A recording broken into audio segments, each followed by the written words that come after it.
Hey everybody, this is Sheets, and I'm going to be going away for the weekend, Friday to Sunday. So I wanted to get the MMA slate breakdown up kind of on the early side. I usually do it actually later Thursday or early Friday, so it's not that early. Hopefully all these fights stick. Um, and I do think it's a pretty instructive card from an MMA DFS perspective. I want to talk to you about win conditions, inside the distance props, and things like that with respect to how to attack this slate. So again, what we're going to do is we're going to look at inside the distance props to see if there are key fights. We're going to look for styles with respect to how they're going to score on DraftKings, both in wins and in losses. And you'll see that some underdogs, which you're going to have to try to pick at, some underdogs, they don't have the really good win condition. In other words, there's some underdogs that if they win, they're just going to win with probably a low score. And in some slates, that's going to be good enough. In some slates, it's not going to be good enough. So we have to see what kind of slate this is. I actually do have a couple of takes. I had one take last week, which actually worked out really well, that Carnelossi. I thought that and I don't usually have MMA takes. I don't fancy myself an expert on it. I just like to crunch the numbers and see how they all apply to DFS. But I did like the Carnelossi in the last one, and she smashed pretty nicely. In any case, I do have a couple of kind of like takes on that, but we'll get to them as we get to them. First of all, I would say that the main event is once again just a fight you kind of have to lock in here. You have kind of close salaries, and you have that 5-round floor. And not only that, but the underdog Costa, he actually has like a KO win condition. In other words, if he wins, it's I don't say likely, but it's sort of likely that he finishes Vettori within the first couple of rounds, which obviously provides a lot of upside. And Vettori has 5-round floor plus takedown upside, which makes him have a good win condition as well. So I think that this is kind of a lock fight that you have to kind of make sure you get in your lineups.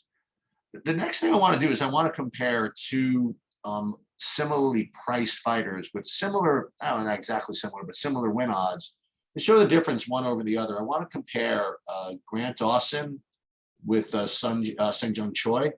They're both about 9,200. And if you look here, you have Sung Jung Choi, they're both about minus 300 on the money line, right? However, when you talk about win conditions, Siwoo Choi is much more of a striker. And so he does, his win condition is more along the lines of, yes, he could strike, he could KO him. But if you look at the inside the distance prop, it's extremely poor. I mean, it's about a 2-to-1 favorite to go to the decision. And at 9,200, a striker going to the decision is very, very unlikely to be what you need to pay off 9,200. On the other hand, you have Grant Dawson, who is, okay, it's a little bit bigger favorite, but just to illustrate the point, at the same DraftKings price, even though he does not have the greatest inside the distance prop, although it's certainly better than Choi's, his style is very conducive to DraftKings scoring, in that he goes for a lot of takedowns, a lot of control time, and things like that. So he, even if he doesn't finish Glenn, could hit the optimal simply by virtue of his style, which is very interesting. So I do regard Dawson as a significantly better play over Choi. Now, again, if ownership swamps Dawson over Choi by, say, a 3-to-1 margin, then obviously you could use, Choi as kind of a pivot. But, just to compare these two, Dawson is clearly the better play. So let's for now, let's just put Dawson in, and we'll put in one of these guys, put the more expensive guys in. So that's the first couple of things I wanted to mention. The other thing is that there are two other fights with really strong inside the distance props. One is Kama Worthy against Jai Herbert. This is about a pick'em or so to go under 1.5 rounds, which is extremely strong. It's almost like 50-50 that this fight finishes either second or first round, which would obviously be extremely good for DraftKings scoring. The other thing, the other fight, we'll get to it in a second, is Ike Villanueva against Nikolai Negramanu. That again is about a pick'em to go under 2.5 rounds. There's no other fight that actually has a really good inside distance prop. So you want to look at these two fights as key fights to target. And the other thing that's really interesting about this is both of these fighters satisfy this win condition. In other words, Karma Worthy is, if he is going to win, and he's going to win, what, 40% of the time? Sounds right? Then it's likely that it's going to be inside of 2 rounds, which at his price, right? He's he's an underdog today. Where is this? He's only 7,400. So if he wins, he's probably going to make the optimal. So he's one of those underdogs that, considering you have to play underdogs anyway, he's one that I think you really need to play. Okay, because if he wins, it's going to be good for you, as opposed to some others, which we'll get to later. Then in this Ike Villanueva Nicole Negramanu fight, here again, it's a 1.5 round inside the distance prop about pick'em, and Ike Villanueva, he's a knockout guy. So I'm not saying he's going to knock him out, but the point is if he wins, it's going to be because he knocks him out, very likely. All right, so you know, and he's going to win about 33% of the time. So 33% of the time, he's going to be in the optimal probably, or at least close to it. So I think these two underdogs are are at the top of your underdog pool, with the addition obviously of the main event underdogs. So those 3 underdogs are kind of the key. Now again, are they going to win? Maybe. Probably they're not. They're going to probably win 33% of the time, but that's what you have to do in fights in the situations like this.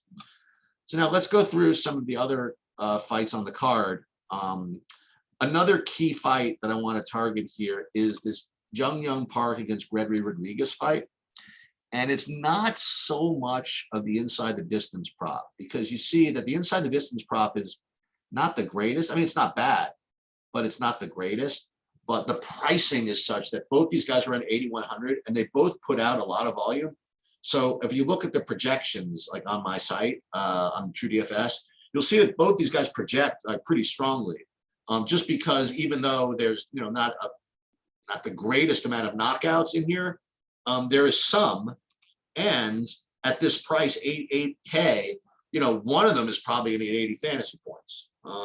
So this is a fight that you're going to want to get a piece of. So this is another fight that I think that is one that you want to target. So if you're going to spread it out, I would say get somebody from the main, get someone from the Ike fight, get someone from the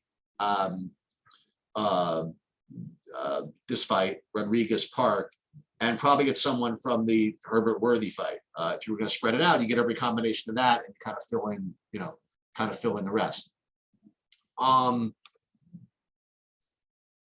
Next, the rest of the fights, honestly, are, well, I shouldn't say that. There's one fight I do want to kind of look at. Tabitha Richie against Maria de Oliveira. Again, I'm not going to comment on whether I think that she's a good price at -250. I happen to think she's not, but that's okay. I don't want to input. I'm not an expert, and I do not like to replace my thoughts on these things for Vegas's thoughts. I'm just going to presume that she's going to win 65, 70% of the time. The point is that her style is very, very conducive to DraftKings scoring. So she goes for a lot of takedowns, apparently a lot of ground control and things like that.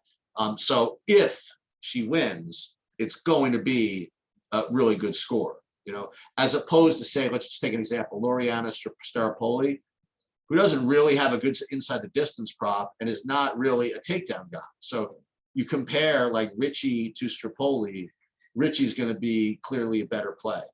Okay. Let's look at some of these others. Marcos against Souza. So this is going to be the comments that I have on this fight. I'm not going to play this in DraftKings. Just the inside the distance prop is way too weak. The only person I will play in this fight, maybe I will, is this. Here's one thing I will say. Randa Marcos is 10-11 or something like that.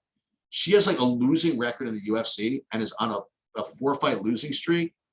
And you go through the industry and literally every single content provider says that she's finished and that Sousa's going to win.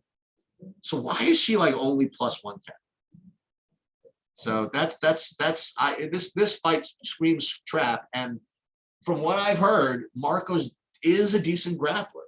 So she actually does have a win condition. So for me, I'm not saying that that I believe that Marcos is a good value. I'm just saying that just from my lifetime of dealing with sports and things like that, it just feels trappy. So for me, I would take Marcos in this DFS. Molina Lacerda. So this is another one. This is another interesting one. So we have a poor inside the distance prop. Okay, not that poor, but kind of poor. And you have Molina, who's a 170 favorite, and the way that he is going to, hopefully win is by striking. As a matter of fact, in his last fight, he did struggle with takedowns, and he's, apparently does struggle with takedowns. So he's going to want to keep it on the feet. And I remember this fight. This is actually the same fight as that Carnelossi card, I think. Molina was awesome. I mean, he was losing, and then he just went to his striking and just destroyed this dude in the second and third round. He put up about 100 significant strikes in the third round alone. It was like quite a sight to behold. Like if you want to go to YouTube and watch the fight, you look it up, Molina versus I forget his name, but it's whoever his last fight was. It's really, really awesome to watch. It's the end of the second round into the third round. He really put on an exhibition.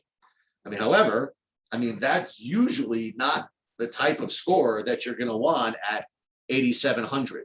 Not the type of score. That's totally a score you're going to get at 8,700. Like he really smashed in that particular fight. He got, I think, 130, but he's not going to get 189 significant strikes every freaking time.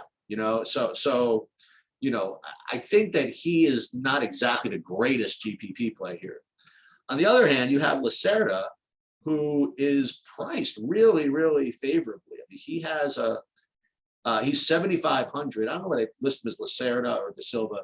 His price him at 7,500. He's only like $140 underdog. And from what I hear, he does have some takedowns. And if he has some takedowns and Molina is susceptible to takedowns, I think that, again, you talk about win condition. I think the win condition is very suitable for him. So I would include him in my underdog pool as well. Staropoli, Pickett, I don't want to go near this one. I think that if I had to say anything, I would say that probably Pickett's good value for no other reason than this. Pickett was part of a card where he was pick'em against Jordan Wright, seriously, I don't care what the ownership was. 85 to 90% of content providers said that Pickett was a lock, and he lost in about 60 seconds. So there is a lot of anti-Pickett bias out there right now. So I would say that Pickett definitely has Pickett does have he has a reach advantage, he has a height advantage. So if you're just thinking he's going to get knocked out late at 2-1, I don't know. I think Pickett's actually valued here. But if he had more of KO upside, I might, maybe I will try him. Yeah, I am going to try him a little bit. Again, win condition. He does have a couple of KOs on his resume, so I'm gonna probably try him a little bit. Oliveira. I mentioned Richie has a good win condition. Oliveira is your pure striker. So Oliveira's win condition, unless she's going to knock her out, which the odds certainly don't indicate that. I don't like her at all. Grant Trinaldo, very pedestrian for me. The inside the distance prop's kind of poor. Dwight Grant doesn't have a lot of volume, and not only that, but Trinaldo's never been knocked out. So Dwight Grant's win condition is not exactly the greatest. So I'm going to pass on this one. Alex Casares, I heard different things about whether he's a grappler. Okay. Because if he does go to grappling, then at least his win condition is such that 25% of the time he wins, he's going to score well. I would only sprinkle in Casares. We already said I'm probably going to fade most of Choi, but I'm probably going to only sprinkle in Casares. Maybe if I play like 20 lines, I'll play one with him. So Jessica Rose Clark against Edwards, this fight we haven't talked about yet. With respect to win conditions, Jessica Rose Clark would be the play, because from what I heard, she's, goes for control, goes for clenches, maybe we'll go for takedowns, where Edwards is more of a striker, a kickboxer, whatever. So her win condition in the absence of a good KO prop, which doesn't exist here, is really poor. So if anything, I would probably sprinkle in some Rose Clark, and I would not play any Edwards. Glenn, I don't think I'm going to play any of that. And that's about it.